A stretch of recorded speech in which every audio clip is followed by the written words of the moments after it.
think I got it. We are live. I'm getting ready for the Diablo launch. And as you can see here, the clock is ticking. So a little bit less than an hour and we'll be playing Diablo 4. Which I'm hyped about. I'm super excited. Growing up, I used to play like Diablo 2 all the time. Played the heck out of it. I actually really liked Diablo 3 too while it lasted. I mean, it didn't have the same longevity maybe Diablo 2 had, but I still really enjoyed it. But there's a couple things that I've been seeing too for Diablo. Like they're going to be doing some Twitch drops that you can get, so you can get certain type of stuff. Here are in the Primal Instinct mount. Let's see. They got a few things that looks pretty interesting. They'll have I'm sure bigger streamers like Asmongold and stuff like that will have drops enabled where you can get like stuff for the Rogue and Necromancer. I think that blade looks pretty sweet. Let's see. Sorcerer gear looks pretty awesome too. I wonder how. Oh, see, watch at least 3 hours of eligible Diablo 4 content. And then another 3 hours. So these are different dates. So every week or so, I think, there'll be a different set to drop. You'll have to watch at least 3 hours of stream to get and have your Battle.net account linked. So this is the Druid's drop. Your hand cleaver weapon. Then the Barbarian. I'm making a Barbarian. I've already kind of made up my mind too. My first class is going to be a Barbarian for sure. I've always digged the Barbarian, even like Diablo 2, Diablo 3, don't know why. Let's see. And then they got a mount too that you're going to be able to get eventually. Looks like on June 5th. So actually during the release, right around the time that the game full launch. These are in July. Okay, June 26th. So when does this one start? June 5th. So right about when the game's fully launching, with June 6th, it'd be a good time to try to get on and get some of these drops from watching on Twitch streams. It's kind of funny too. KFC actually has some gear you can get. I actually went and got some KFC earlier. They got like the Diablo 4 thing going on. And if you order online, it'll tell you like unlock Diablo 4 rewards. So it's kind of how you can get stuff. You got like a little level thing to show the rewards. I already started. Where is it? I'll show you the rewards real quick. Let's see.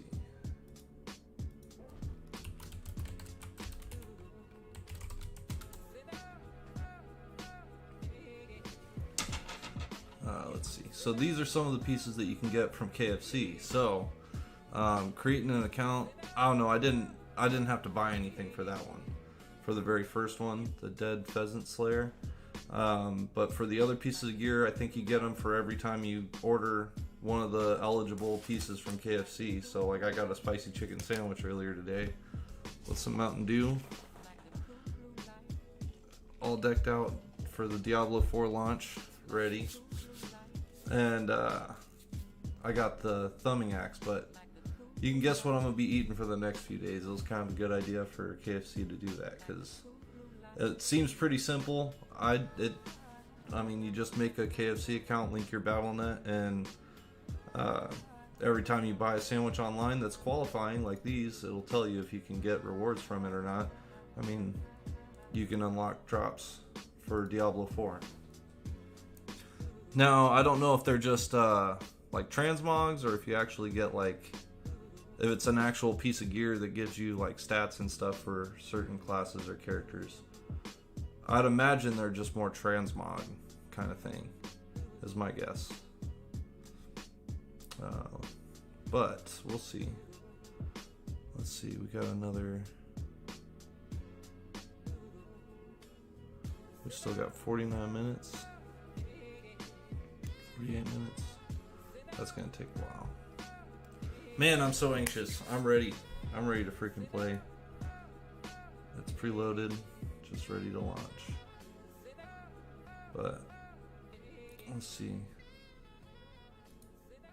the meantime, kind of just wanted to get some stuff. See what's going on. What chat?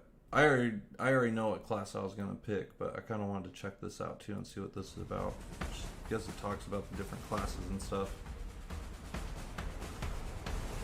Launch day. When Diablo 4 players choose their first character and forge ahead into a new demon-slaying crusade just in time for summer. But which classes will there be on that glorious day in June, and which one is right for you? Let's take a close look at the 5 launch day character classes presented by Diablo 4. Everyone's favorite whirling dervish of death returns. The barbarian does exactly what you think, deals out colossal amounts of damage to everything around them. This class has unparalleled strength, amplified by intimidating war cries. I absolutely love the whirlwind builds. I just do. Like, I don't know why. Even like at first, when early game, it's not really as useful as it is later in like end game once you start getting the build done right. But whirlwind's just fun. I like it. You'd like generate a certain enough rage, you can sit there and just spin through everything, shout, pull everything towards you, and just clear. And ground-shaking slam attacks that can shake the confidence of entire enemy hordes. The key to the Barbarian in Diablo 4 is the Arsenal system, which provides a whopping 4 weapon equip slots. The Barbarian can equip 2 one-handed and 2 two-handed weapons. The Arsenal system I think is kind of interesting. Having like different moves that switch gear and switch weapons I think is interesting. And I'm pretty sure you get the effects of all the pieces of gear whether you're using them or not. Like even if you got 2 one-handed weapons and you know you got some sweet buffs on those, or they're legendaries with certain affixes that are really good, and you have skills that primarily use 2-handed weapons, you still get the buffs and the perks from the offhand weapons that you're not using. But I think that was a kind of neat design in the character class for sure. Weapons at once and swap between them freely. Hammers, axes, maces, swords, polearms, all fair game for a barbarian's equip slots. Even better, all the bonuses from all 4 of your equipped weapons always apply, no matter which one is currently being wielded. Yep, different barbarian skills require different weapon types, which can mean number of hands required or kinds of damage dealt, but the Arsenal system will automatically switch you to the appropriate weapon you have equipped when you activate a skill. The Barbarian's shouts buff and debuff, plus mix in a little crowd control to keep foes where they need to be for maximum damage. Finally, the to be honest, I'm going to probably be playing this a lot, and I'm going to have plenty of time to make one of every class. I know I'm going to have one of every class. I usually do that. But the first character, like my primary, is going to be the Barb. Always is. I don't know why. I like the Barbarian. But even when the beta came out for Diablo 4, I got to try pretty much every class. And I got them all to the level cap of 25 for the beta or whatever it was.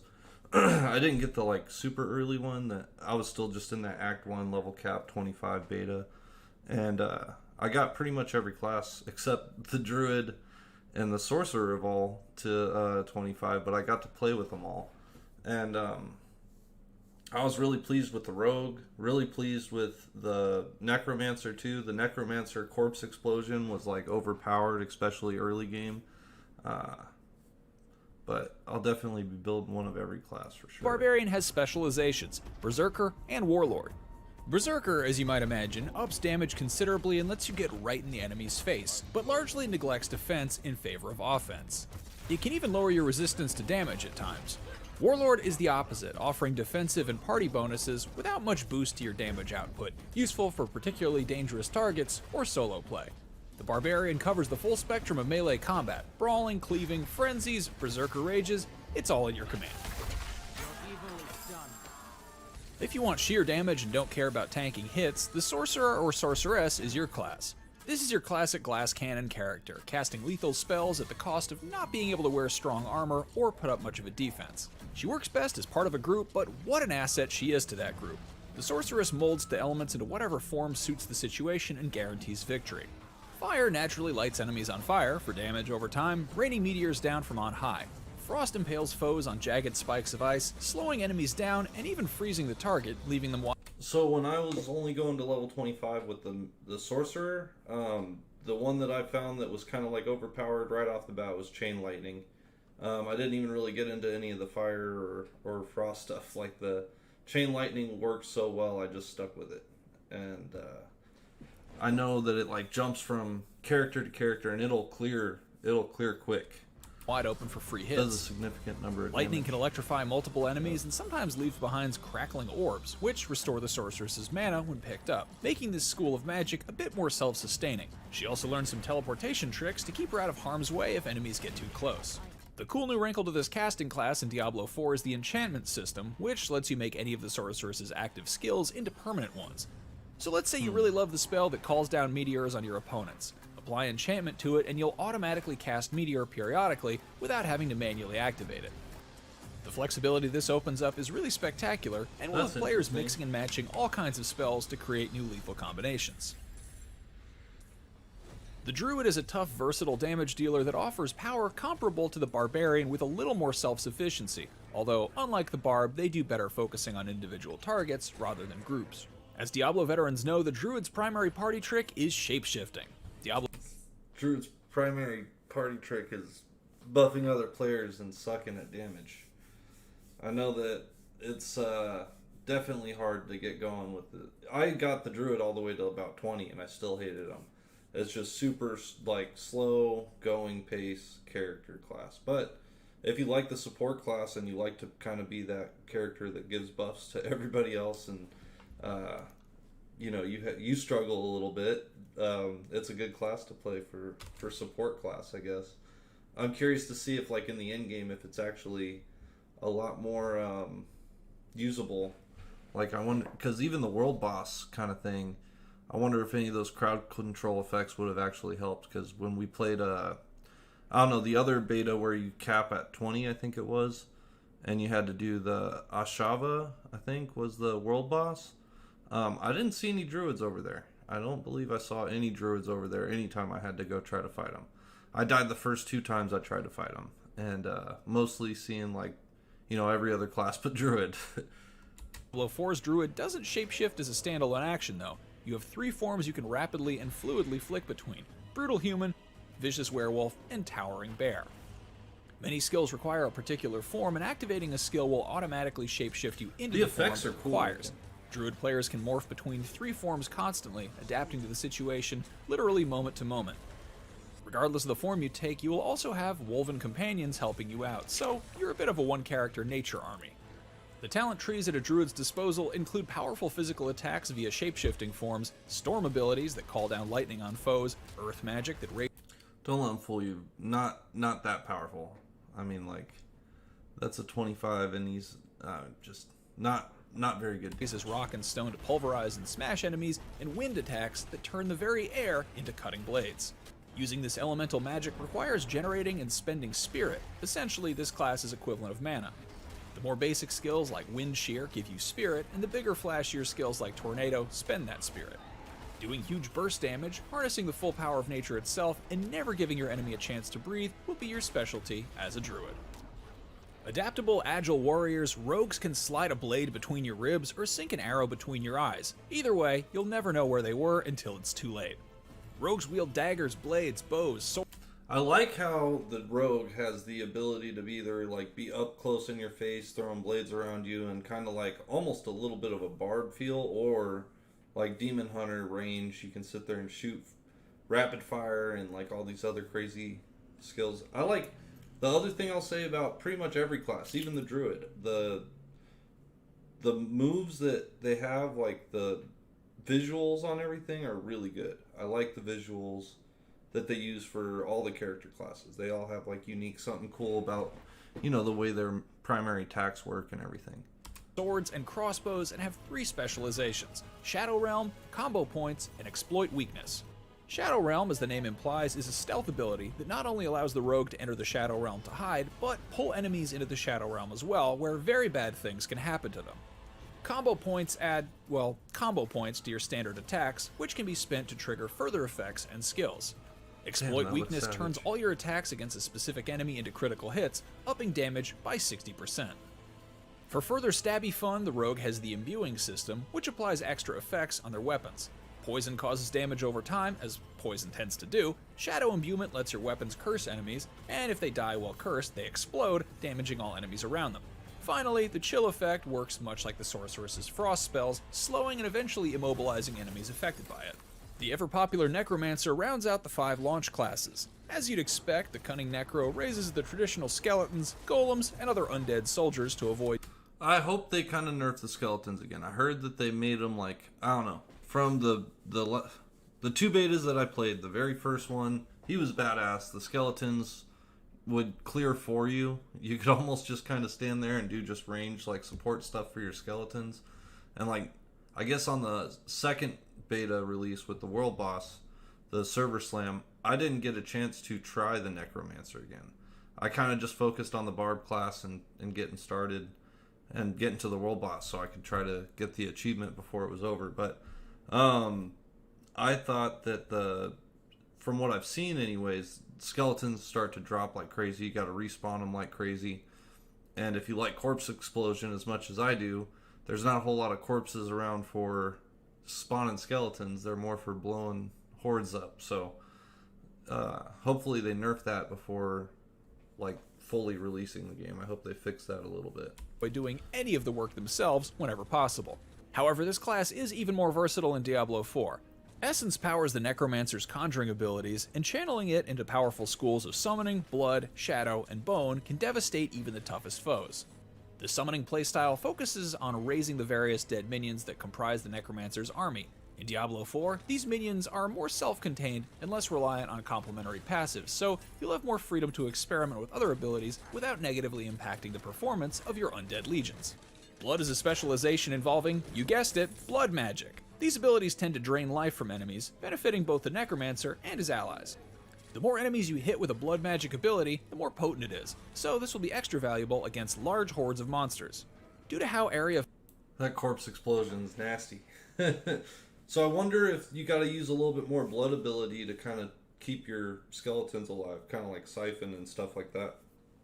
If it divvies over to your skeletons too, that'd be kind of cool. If effect-centered blood is, plus its health benefits, it can potentially allow a Necromancer to play more aggressively than a caster normally would, so players can mix it up alongside their skeleton warriors. Shadow is the third playstyle for the Necro, which seems to work similarly to poison effects. Shadow abilities inflict damage over time and have crowd control potential. Additionally, they're good at generating essence, which the Necromancer uses to cast summoning abilities, so there's definitely synergy potential. Finally, the Bone skills use essence to deal massive direct damage. The Necro staple Bone Spirit belongs to this skill tree and is capable of tearing through enemy ranks with ease. When combined with the crowd control abilities like Bone Prison, which corrals groups into a small area, this could prove to be one of the Necromancer's most devastating playstyles. Regardless of the class you choose, we wish you luck, good fortune, and legendary loot when Diablo 4 releases for PC, Xbox Series, Xbox One, PlayStation 4, and PlayStation 5 on June 6th. And regardless of what class you pick, you're already in the right place, IGN. Nice. Sweet.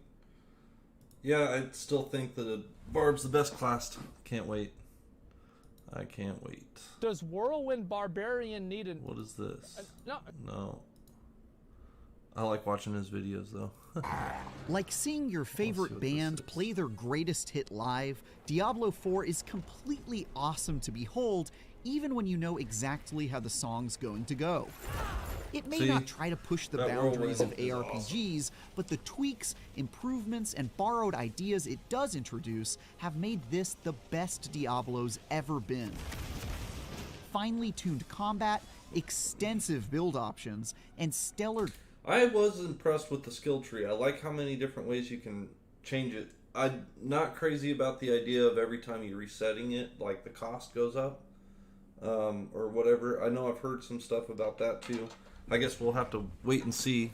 But I definitely like how you can have the same character, same gear, and if you respec a certain way, you might be able to clear a boss that you couldn't the first time because your spec points weren't in the right place, or it didn't go along with your gear or your build that you were currently going for. So I thought the specking and stuff like that is really really good. Graphics are all among the most impressive in the genre, and its endgame activities are shockingly well thought out.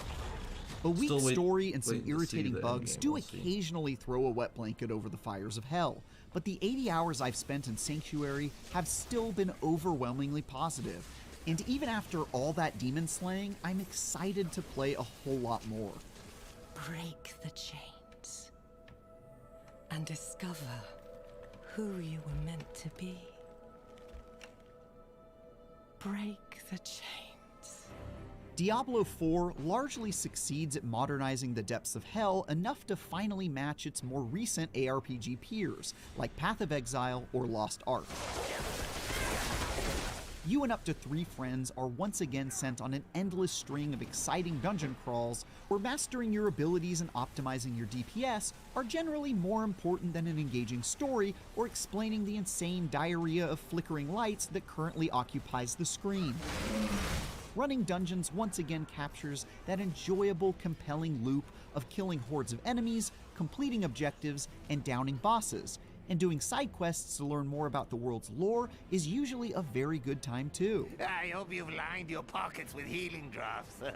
If you were hoping Diablo 4 would shock the ARPG world with massive innovations to the genre, however, you're likely to be disappointed in that regard. Blizzard mostly seems content to play it safe by making smart but unsurprising changes to the ARPG formula, with things like more customized. True, I mean, I'm not going to say Diablo 3 was pretty similar to Diablo 2 as far as the overall play style. You got your certain skills that you unlock, you got certain commands that you use to do certain things. I kind of like how it seems like, I know Blizzard's World of Warcraft and all that, but the one thing that's really cool about World of Warcraft too, needing certain classes and certain people to do certain things and big raids. And I wonder if that's something that they might try to incorporate. Each class is so different. It'd be interesting to see if they did something like that for Diablo 2, kind of. Skill trees and more diverse playstyles between classes. That might sound overly familiar, but this strategy has resulted in a game that's unbelievably well designed, succeeding at practically everything it tries. Diablo 4's story probably isn't going to win any awards, but it's still a massive step in the right direction compared to its predecessor. I thought the story was pretty good so far, from The what I've quest seen. to find and stop Lilith, daughter of one of the primevals of hell, after she unleashes her fury upon Sanctuary, serves as a fantastic kicking off point. I'm probably going to watch every single cinematic too. First gameplay through, I'm watching every single cinematic. Gone are the days of WWE-like voice performances and dreadfully cheesy dialogue. Now, our true work begins. The Queen of Succubi is one of the most complex villains the series has ever seen, with motivations that even made me question the justness of my own cause. And now, all that you might have been I haven't seen has that been yet. stolen from me. But before you get any real payoff for what's expertly set up in the first act, you'll spend most of the next 4 going on tangentially related errands with more filler than a packing peanut factory. I'm so excited to start the grind. I am so excited. Can't wait. We're not here to collect. The result is an interesting but disjointed story, which is a real shame, because anytime Lilith is on screen, it's engrossing stuff. But she's largely hidden behind a curtain, waiting for the final act of the campaign, with a payoff that then doesn't stick the landing. This can't be. The ending does at least nicely set up a whole host of possibilities for Diablo 4's inevitable updates and expansions, but it's hard not to feel let down by what this story could have been.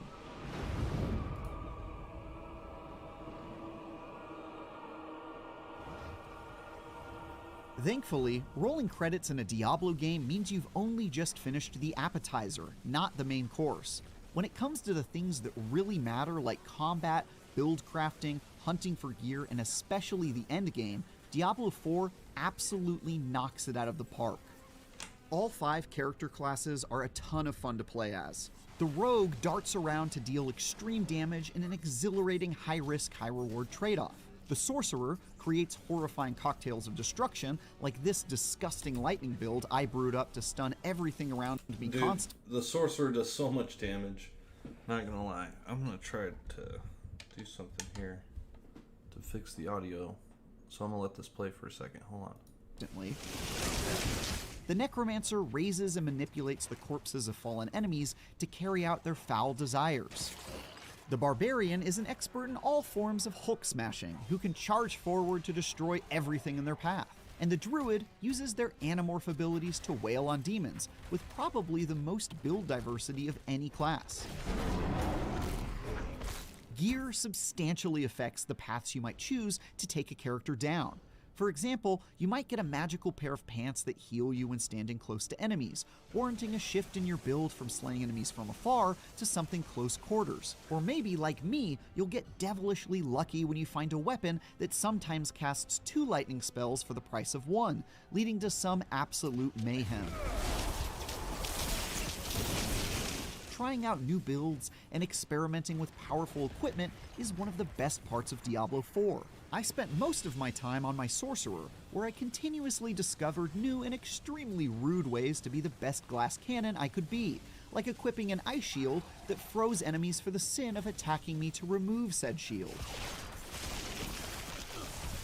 The variety of systems available to optimize your character are so Alright, my mic's still working? Okay. I was just trying to remove the little handle on my desk so you're not hearing that thing ticking in the background every time my knee hits it.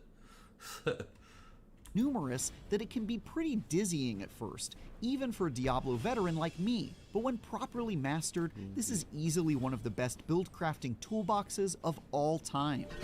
Whether it's the dense skill trees, the endgame paragon builds, and powerful glyphs, I actually thought it was kind of complicated my first time looking at it. I was like, huh, okay, so each tree builds off into something different completely, and you really had to go through and read everything, which it's all right. I like the customization aspect of it, but I didn't exactly find it like simplified, you know.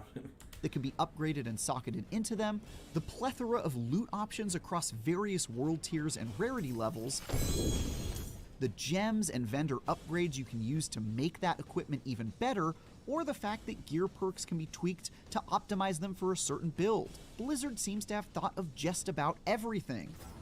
And all that control meant I never came close to feeling like my time wasn't being respected when a loot drop didn't happen to go my way.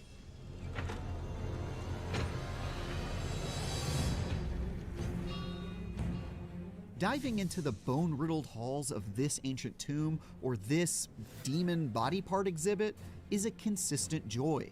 No matter what class you've chosen, shredding your way through piles of wretched reprobates is... See, look at the druid ain't shredding through nothing. You see that? Druid is not shred through nothing. He's just hitting them, but... It's usually effortless fun that lets you flex your unrivaled power. Though some of the more difficult activities, like nightmare dungeons, are bound to put those skills to the test. There's also a good chance you'll run into a random event that might have you rescuing some poor lost souls or getting attacked by the Butcher, a familiar demon who enjoys... Dude, so I got attacked by the Butcher once in the first beta I played, and Bastard killed me. He's actually pretty hard. I wanted to beat him so bad, but I got destroyed by the Butcher when he jumped in. meat hooks more than I thought possible. Admittedly, regular minions have very few unique mechanics I could discern in the seconds it took to send most back to hell with my coldest regards. But you do get the occasional breath of fresh air, like shamans that summon new enemies to the battlefield, making their executions a high priority, or skeletons that slowly shamble toward you with big beefy shields. Dungeon bosses have a bit of a similar inconsistency. I can only fight so many big floating demon wizards called the Curator or some such nonsense before it all just blends together into one big pile of satisfyingly defeated gore. But others are much more memorable, like one where a laughing cultist repeatedly summoned waves of freaks until he ran out of steam and was quickly turned into a bowl of mashed potatoes by me and my friends.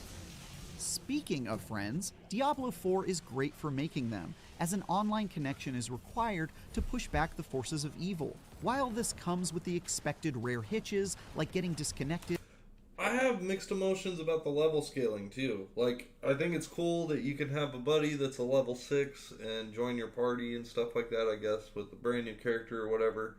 But, like, the mobs get significantly harder and you're getting more gear and more decked out, and it seems harder and harder to kill shit. It's not like you're mowing through stuff. I kind of like the zones where you could go through certain areas and just destroy everything. Sometimes it feels kind of nice to just be able to, like, see your progress. You're like, oh, I struggled with these guys last time. Now I can just cut right through them. or having to wait in short queues to play during a particularly busy time, the benefits far exceed the drawbacks. There's a much greater sense of discovery now, as you encounter other players out in the wild or murder them in cold blood in a PvP zone. And those chance encounters when you're taking down a world boss, for example, can turn into new online friends. It's especially cool that trading and clans seem to have greatly increased in prominence compared to previous Diablo games, and there's a real sense of community around taking down endgame group activities together. That's the kind of magic you can get in an online game, and I'm very excited to see what ridiculous shenanigans the community gets up to.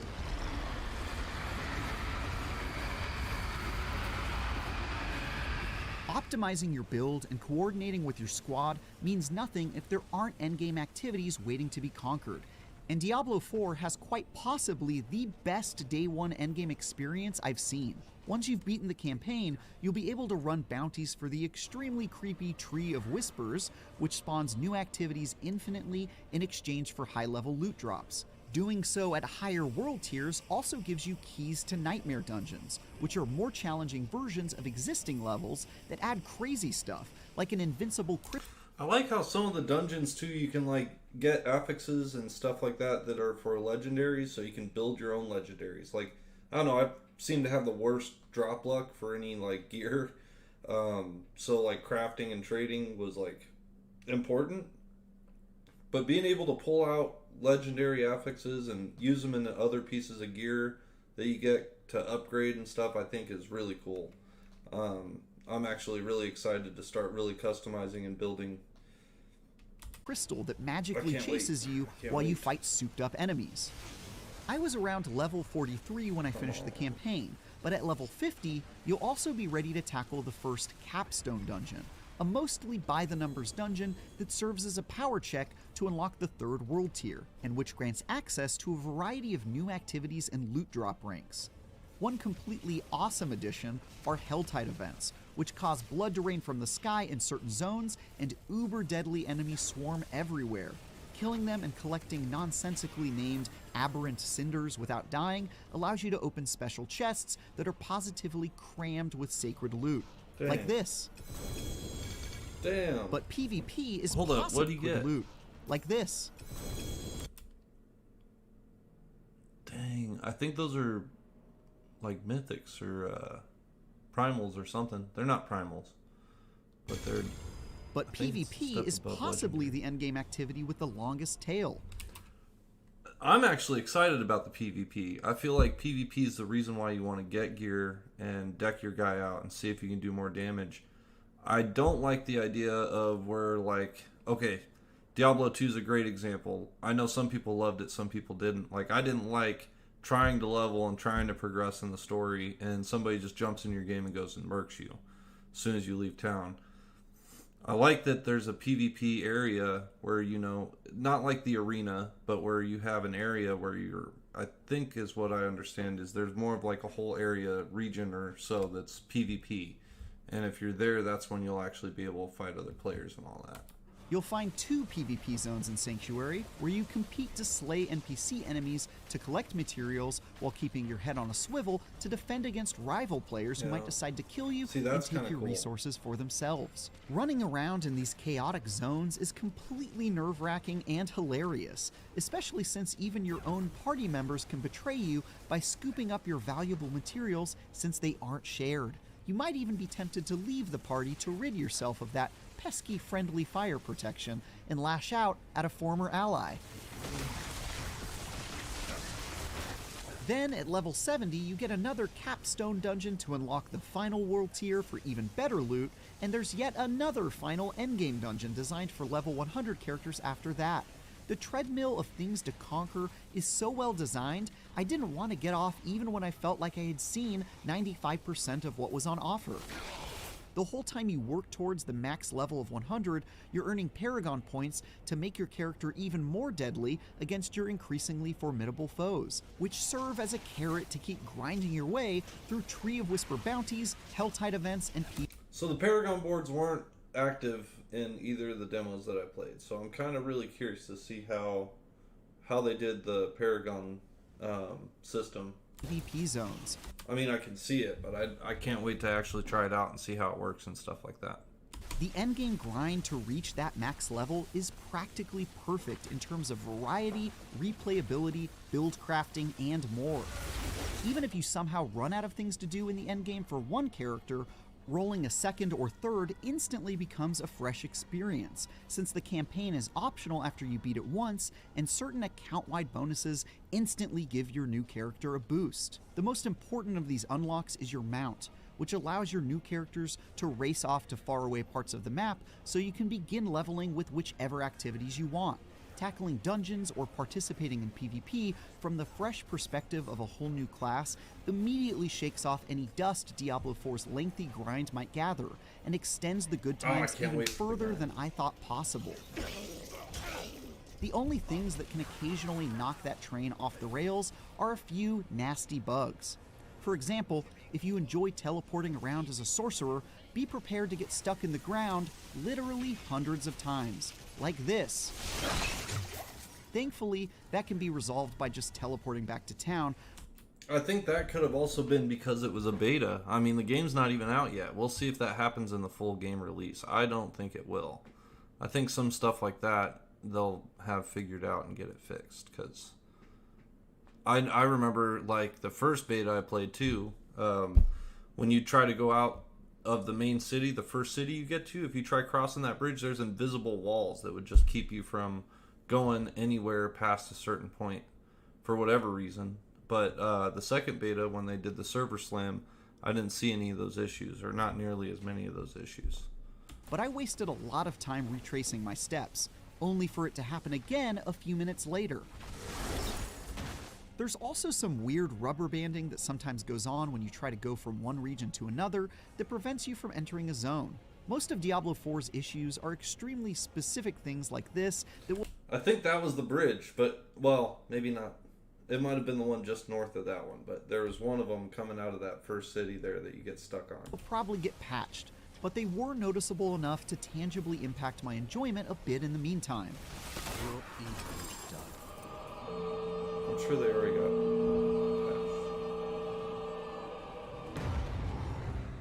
Diablo 4 is a stunning sequel with near-perfect endgame and progression design that makes it absolutely excruciating to put down. The story is disappointing, despite still being a noticeable improvement over Diablo 3, and there are some annoying bugs that need squashing, but the combat, the loot game, and both the sights and sounds of this world are impressive enough to smooth over those rough edges. I didn't think the story was disappointing. I was disappointed when Cain died. I wanted to stay a while and listen some more, but I didn't think the story was that bad. Like, it was pretty captivating. It's just after the 100th time of running through the story over and over and over again, you stop caring. But, like, I remember when the game released, Diablo 3, when it first dropped, like, I remember being excited up till the midnight launch and all that, and each little cinematic and everything, I was glued to the TV. I thought it was captivating.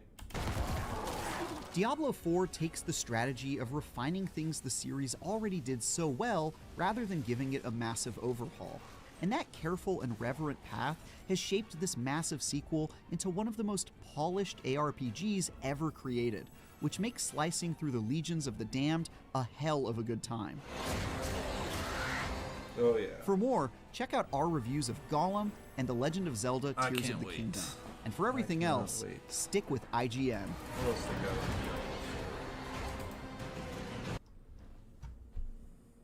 tips that we need to know? Diablo 4 is launching tomorrow, so here are some of my biggest tips to help you along the way. Tip number 1 is looting. If you're looking at your gear and it's taking you this long in the early game, you are wasting time. You are going to rapidly level up and rapidly replace your gear, and literally just clicking the higher item power stuff will typically give you the advantage you need to clear all the content pushing into the end game. In Diablo 4, it's imperative to understand the gearing system and talk about this loot. You can get Yeah, he's right. I mean, at first you level so quickly you don't really need to worry about every little piece. It's later when you want to start, like, see, crackling energy has a 54% chance to chain to an additional enemy. That's pretty good. Or while chaining incinerate. So it kind of changes your build, whether you like crackling energy would be more like a lightning build, where if you're using incinerate, your fire, build, your burning damage is increased by 46%. Damn, that's a lot too. legendary items to drop randomly, and they're going to have their main stats. They're going to have different sub-stats on it that can roll randomly, but they will also have a legendary aspect.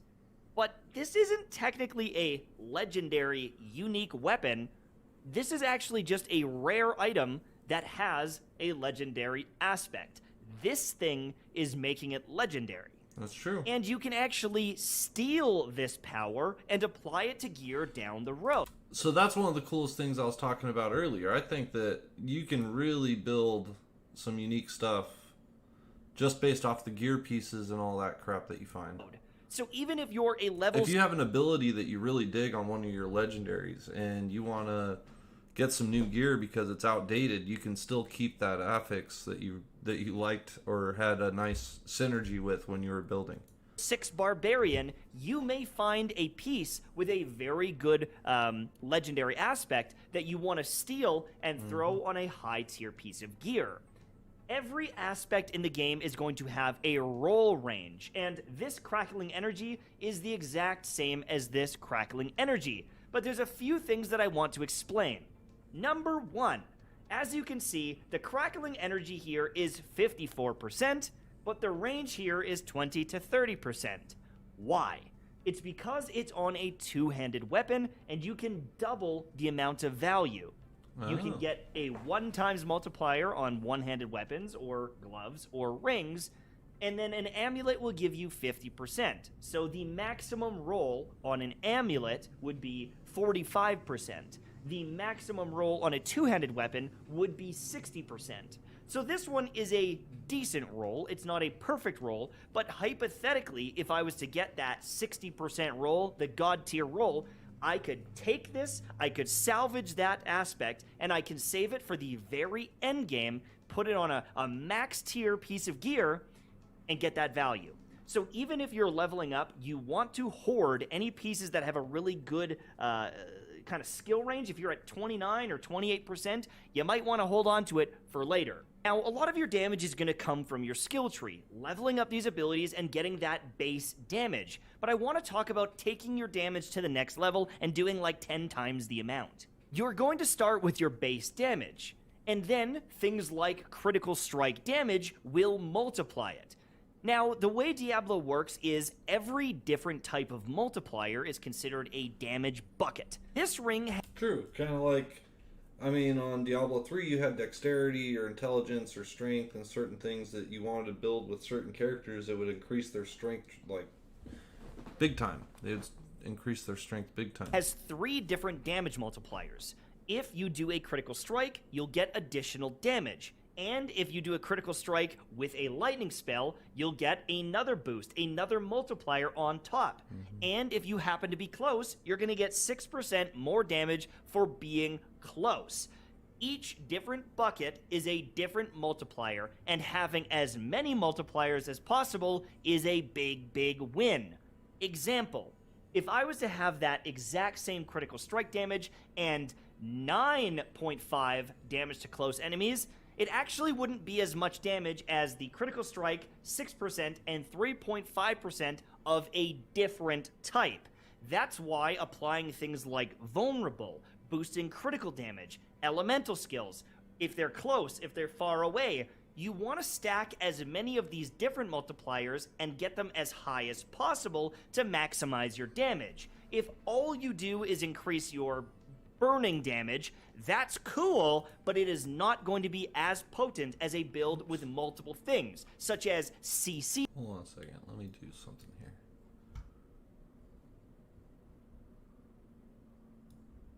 Oh, here we go. I'm going to share the link to this.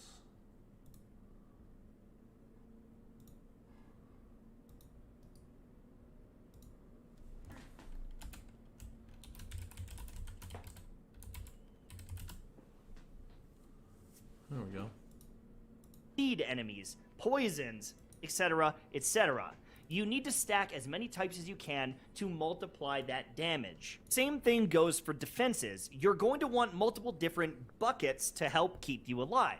This one has resistance to all elements, it's got a flat damage reduction, as well as a way to gain armor while doing damage.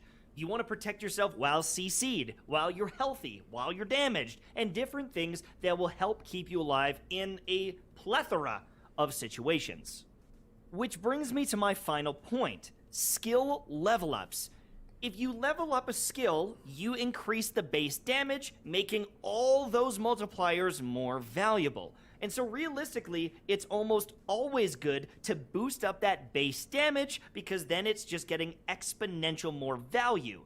That being said, if you're getting +1 rank to ice shards but sacrificing multiple other damage buckets, like damage to elites or crit damage, there are situations where that one level, but Yeah, like chess pieces or... What he's saying is, like, there's certain skills in the talent tree too that'll be like, hey, if you wear these bracers, you'll get an additional talent point on this skill or this buff, and sometimes you can free up skill points to put towards different things that can also work in conjunction with your other skills. Problem is you get rid of that piece of gear and you lose that talent point for some of those attacks or whatever in your talent tree. You got to kind of rework everything and move everything again. Are based on your defenses. Weapons are very damage focused. Boots can add things like mobility. Rings and amulets, however, are based on resistances. And while you can get some damage, these are fantastic options to hold legendary aspects. If you have a very big damage boost or survivability tool that you want to use essentially forever, throwing them on a ring, even if it's a low-level ring, can carry you long term, especially the amulet. And if you really want to, you can level up the power of some of your items. However, I'm personally going to be saving a lot of this currency for the end game so I can power up that gear long term. As you do quests and different activities around the map, you'll get a currency that allows you to gamble for gear. But I have a massive... Yep, see, I've done that on the other beta. Like when they, so the first beta that they had with level... I shouldn't say first beta. I didn't get the early access beta. I got the first free beta where they had the level cap at 25.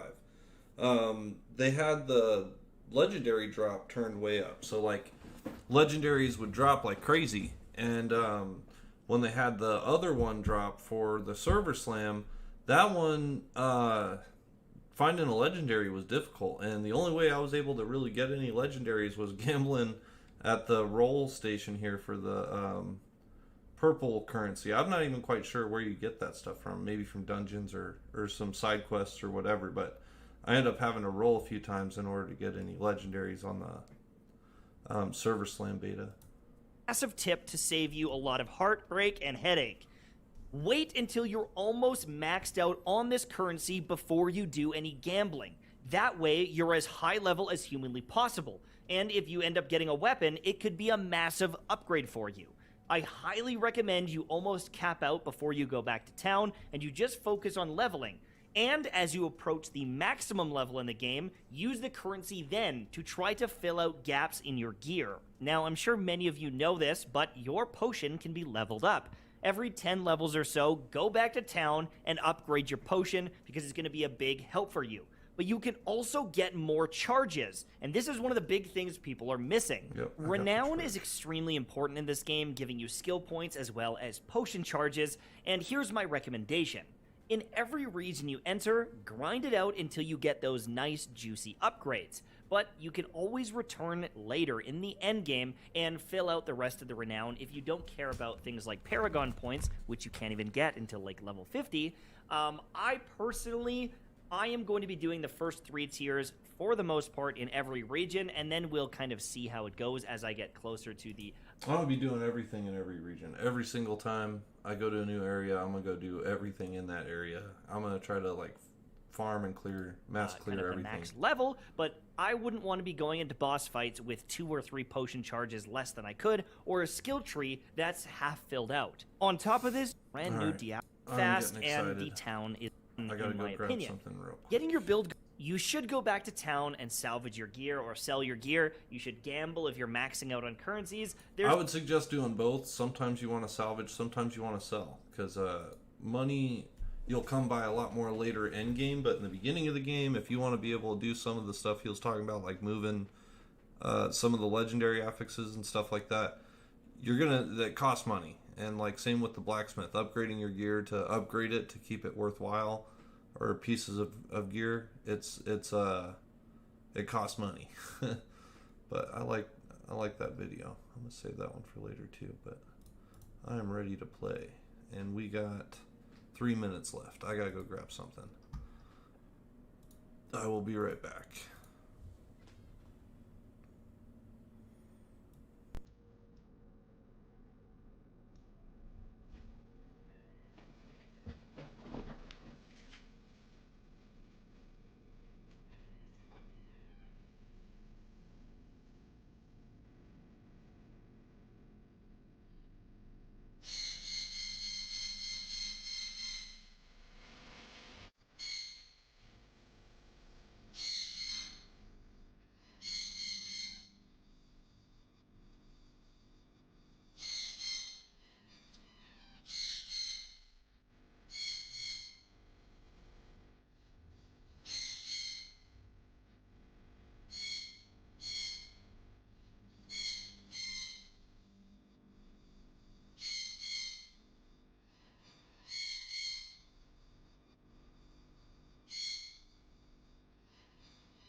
I got a bird and she's freaking out. She's like, what the hell's going on? Alright, let's launch this.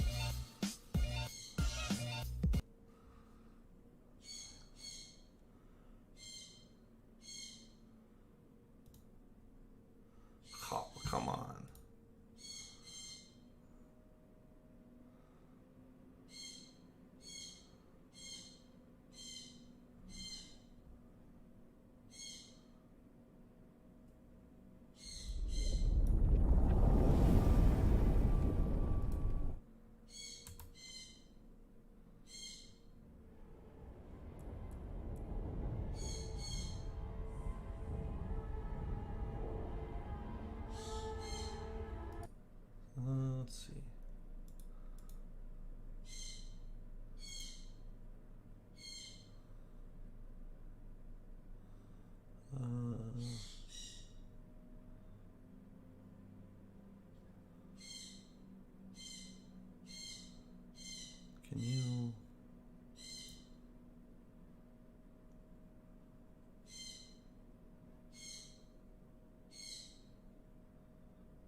I was gonna launch windowed. Alright, how do I do this?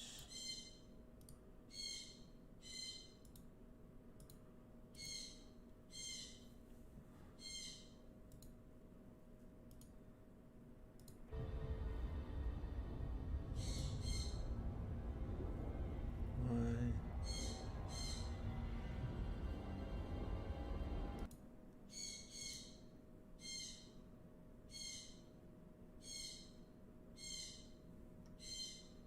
Not chats.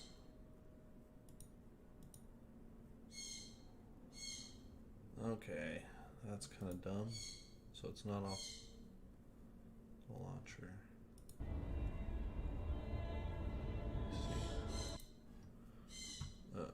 Let's see here.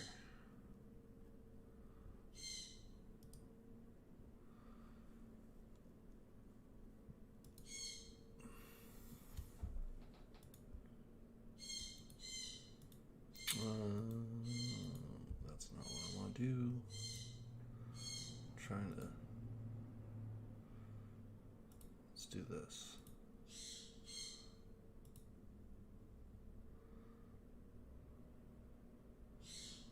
This is done. Alright, let's whoops. Screen capture. I want to be captured.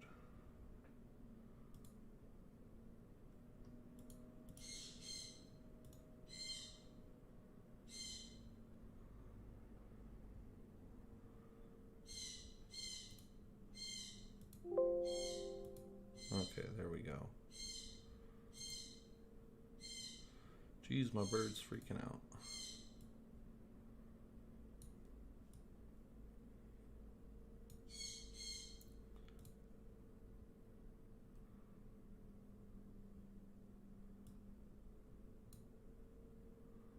Ah, I see.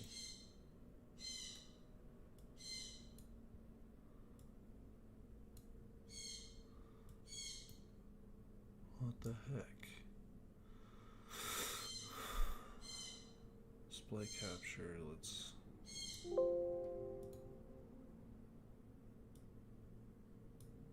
There we go. Alright.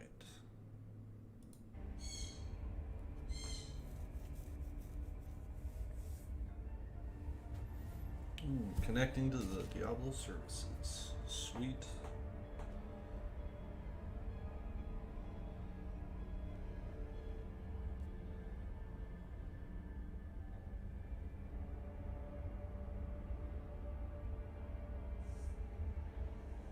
There we go. Connecting to the Diablo server.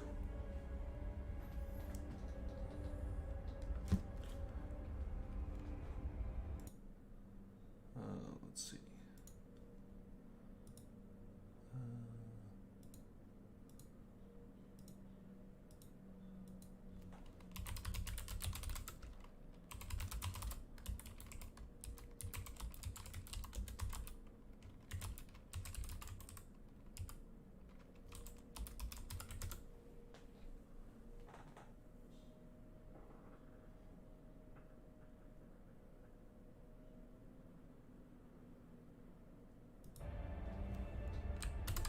Oh, sweet.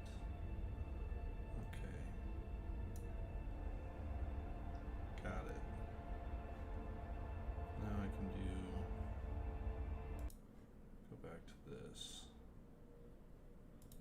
And we'll do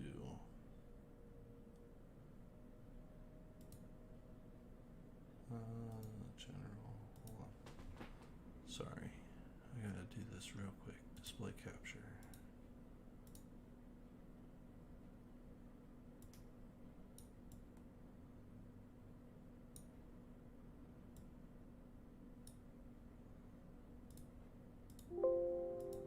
Okay.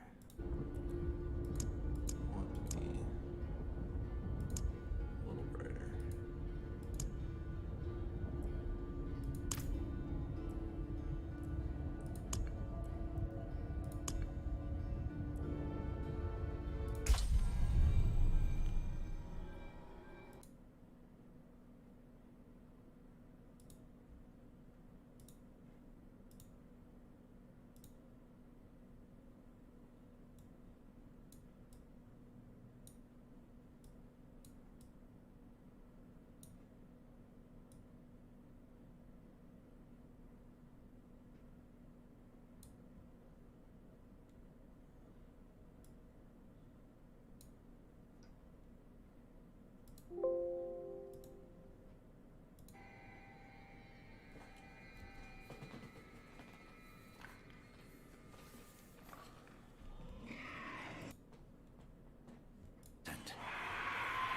Run!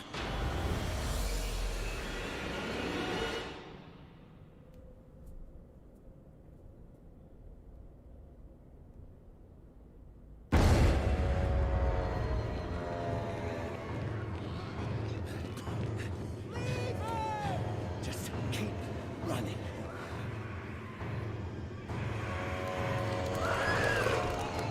Are you out of your mind?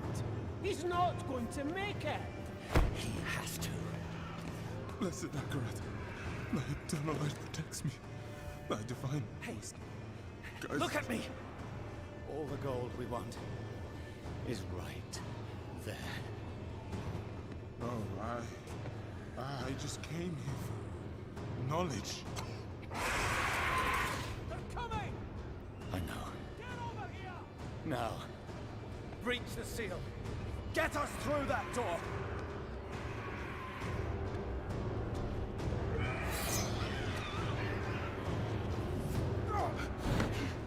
Oh, light, help me.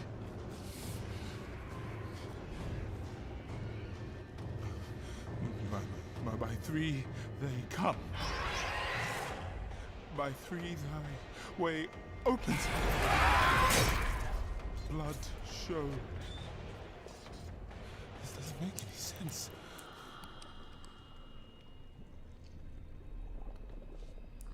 Blood. Blood is the key. Blood is the key! What? I need two of you! No! Go! I'll hold them! Go! So, it says the blood of the willing goes... You gotta be kidding me!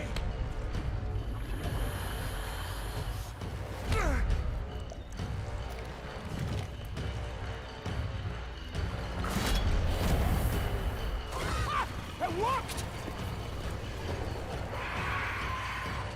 We have to help him! He's dead already.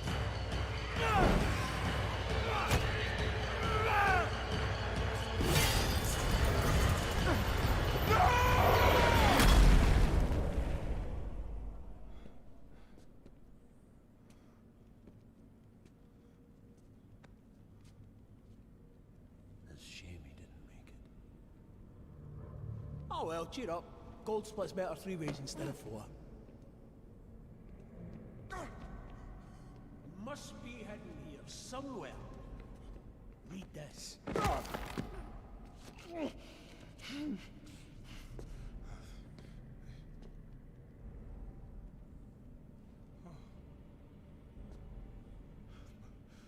three they come, by three thy way opens, by the blood of them willing. Hail. Hail the Creator. Ha! Hail the daughter of... Oh no. No. What about the coin? What's it say? This is forbidden. This is a summoning. I cannot speak. Don't lie to me! We came here for treasure. What is this place? I don't know. Maybe it's a temple. Or a tomb, or... It's a gate.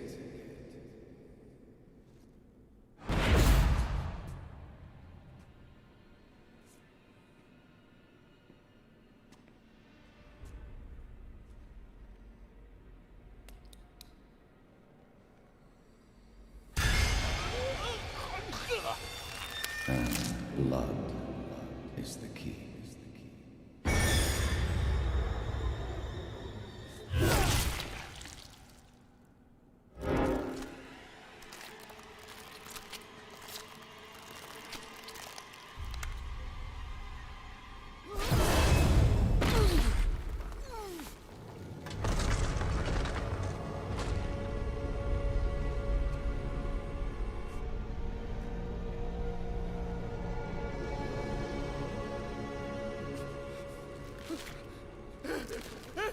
Blessed Akrat, thy eternal light protects me.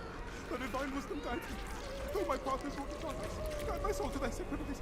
From the abyss, we seek thy salvation. By three they come. By three thy way opens. By the blood of the willing.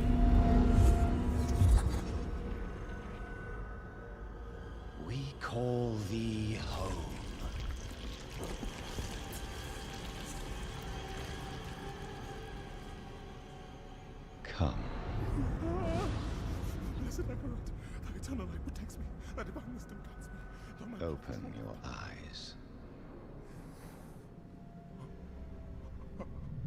eternal light protects me, eternal light protects me, eternal light protects me, eternal light protects me, eternal There light. is no light here. Damn. You came to the darkness for knowledge.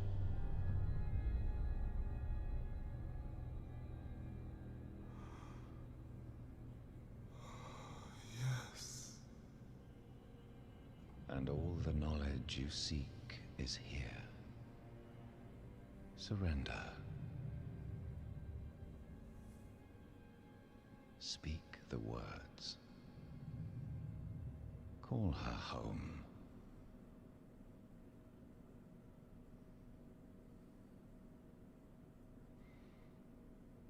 By three, they come.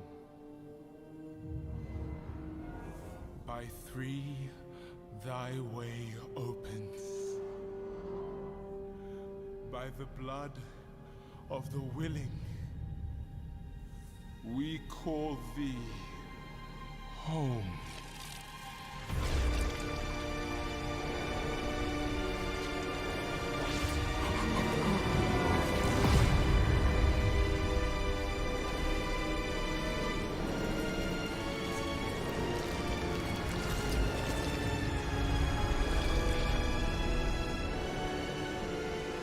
Hail, daughter of hatred. Creator of sanctuary.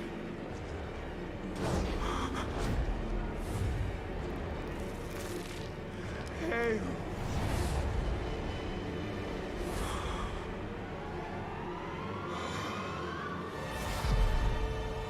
Lilith.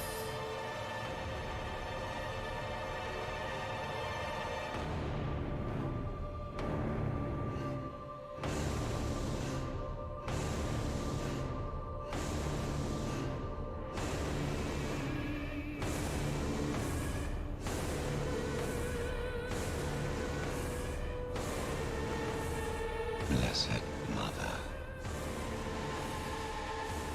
save us.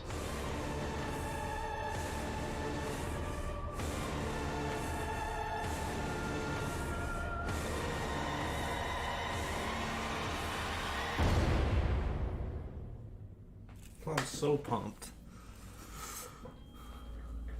They made Lilith look crazy, for sure. Alright. We've been over this. We already know. We already know. Barbarian.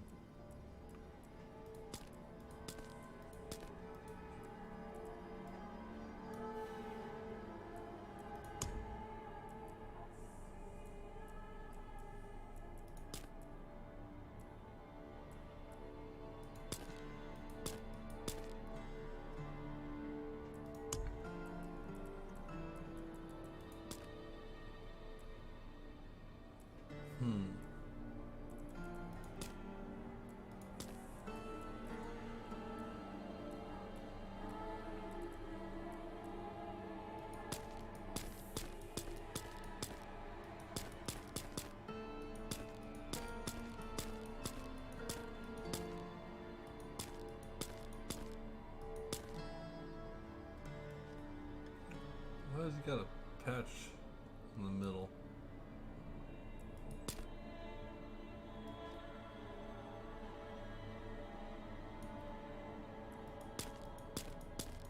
What's that other beard?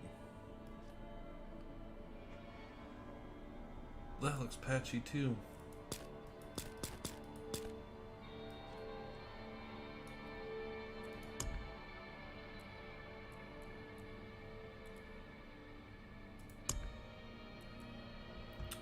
I ain't doing hardcore, sorry.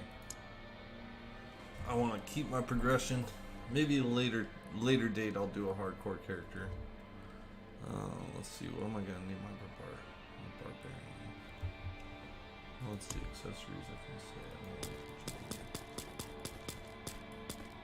unless they're like symmetrical.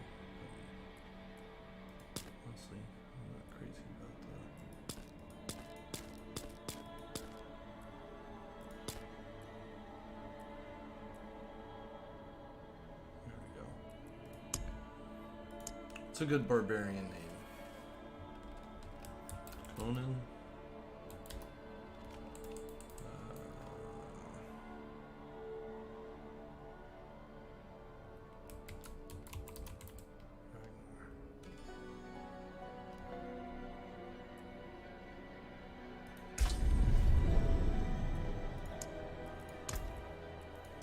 We're definitely doing tier 2.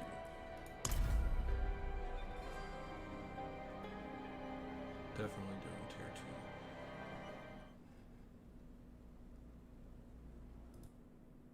Sanctuary was never meant for humankind. It was forged as a refuge from the war between the high heavens and the burning hells. Instead, it became a new battleground in this eternal conflict. A secretive group called the Haradrim has kept mortals safe.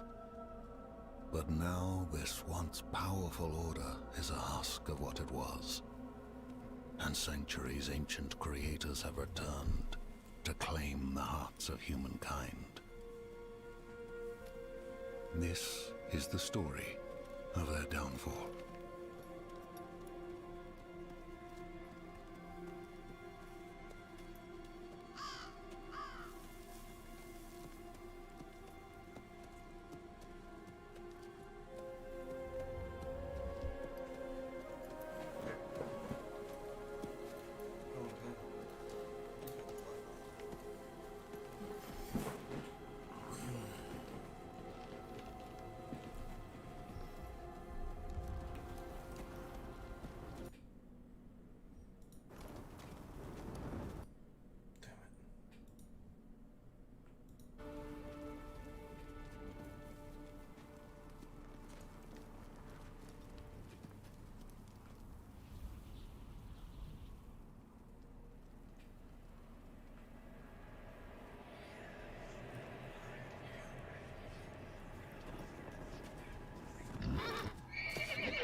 Damn it.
Better shelter before I freeze.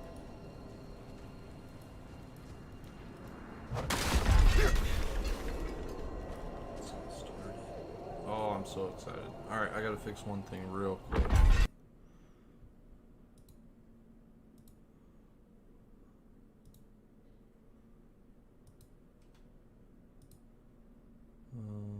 Let's see.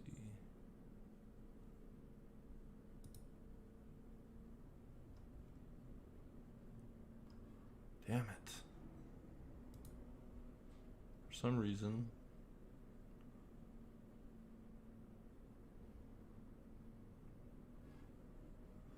Alright, I'm gonna have to go offline for a second and come right back. Hold on 1 second. We'll do it in a little bit. That's fine.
Road's blocked.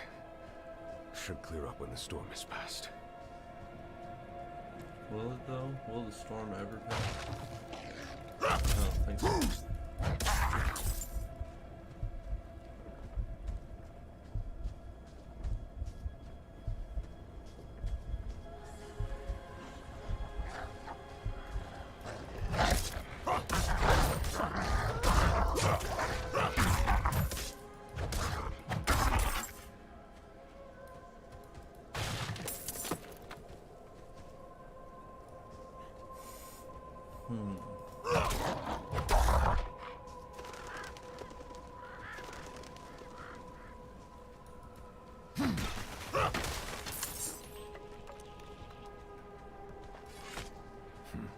Another abandoned town.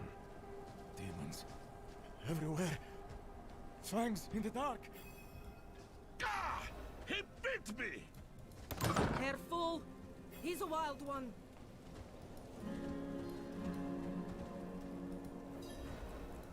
What's it to you? Oswin, hush! I'm sorry, Wanderer. You've come at a difficult time. This madman just stumbled into town and started causing trouble. Damn it. Whoops. Not what I was going for. Come, I'll explain.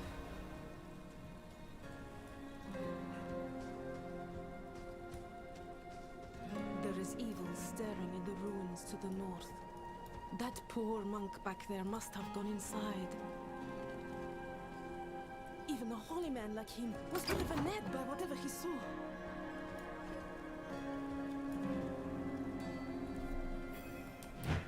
I must wait.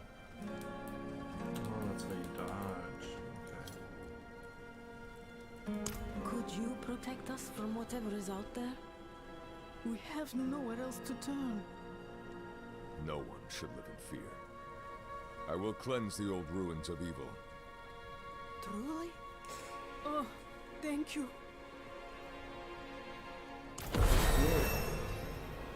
Let's fucking do it. I'm down. Still playing. Alright. Ooh, is that the already got the Greetings, shot. traveler. Behold the marvelous tales I have to offer. Okay. There's a mount.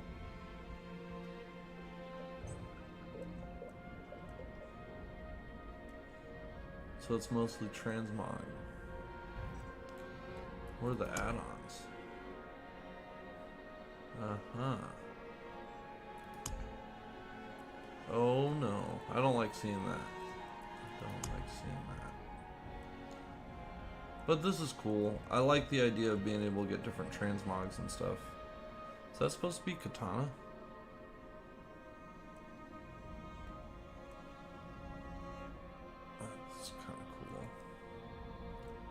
different mount skins.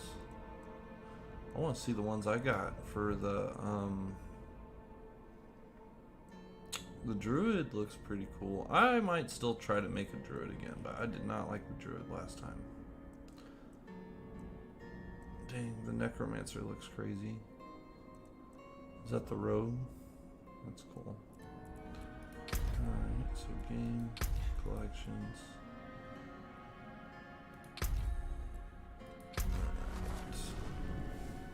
I can't wait to see the other acts, man. I only got to do the first act, and it was kind of... Man. Oh, so there are level zones. It scales to you after... I think. I noticed that it's like level 5, level 8.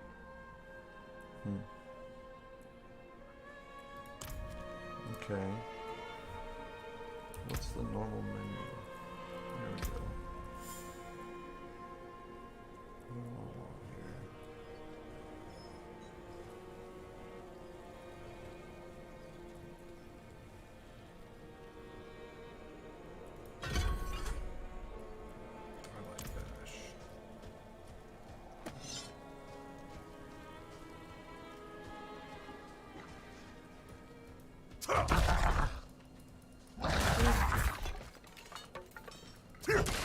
I don't even remember picking up that two-hander, but damn.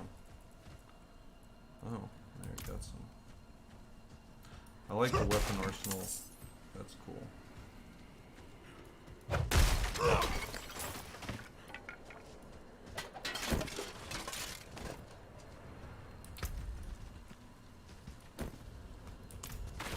Ooh, big bear. Oh yeah.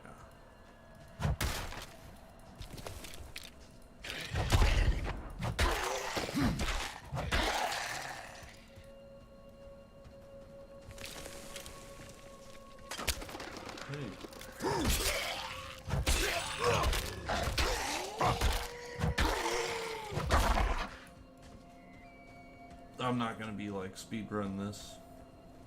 Some of it I think I keep a pretty good pace, but I'm gonna enjoy the playthrough on this for sure. I want to explore all the shit. See what I find. Nothing else out here.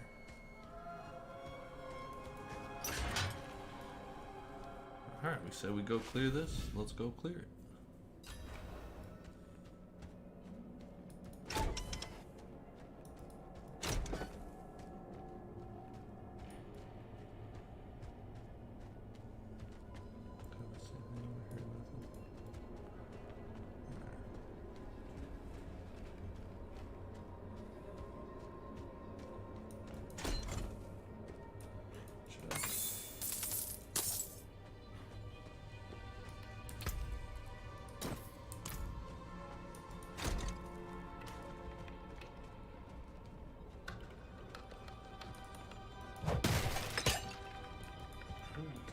Two-handed hammer.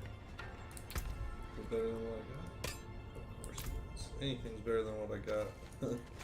I'm still level 2.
It's gonna be a lot of bashing for a little while until I get some cool shit. I can't wait to get like Oil and stuff going. Dude, I'm so glad this game is officially like out. Oh, I can't wait to get past where it was previously. Yeah, we want fortify. Fortify is nice to have, especially at first.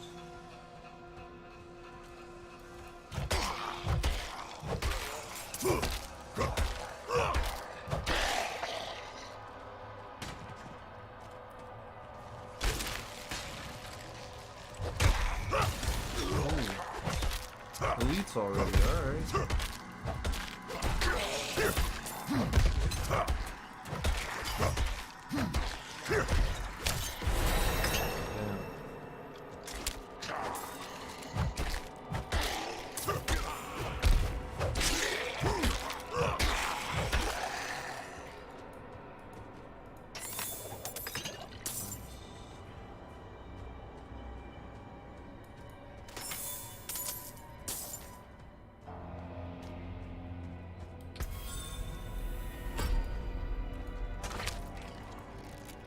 Use that one yet?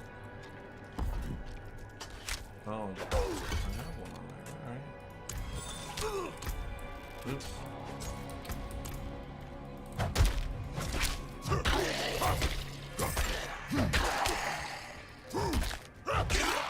gonna have to move that talent point.